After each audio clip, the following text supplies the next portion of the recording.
What's up, Pirate Nation? Welcome to this week's Recreation Recommendations, a weekly series where we tell you what's going on with campus recreation and wellness. I'm Marissa and here's what you need to know. Are you ready to run? CRW is hosting a virtual 5K as part of Spring 2021 Homecoming.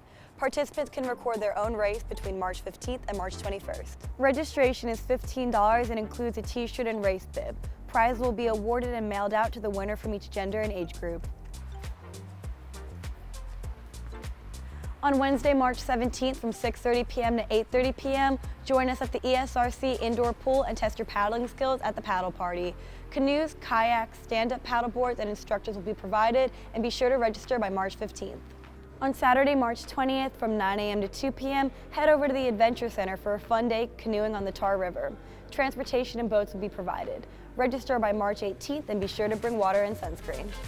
Meet us here at Court 6 on March 25th from 1 p.m. to 3:30 p.m. to get CPR and AED certified by the American Red Cross.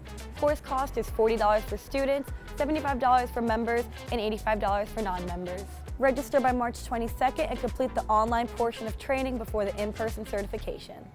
For registration and more information on these events, download the ECU Rec and Wellness app on the App Store or Google Play Store, and follow us on social media at ECU_CRW.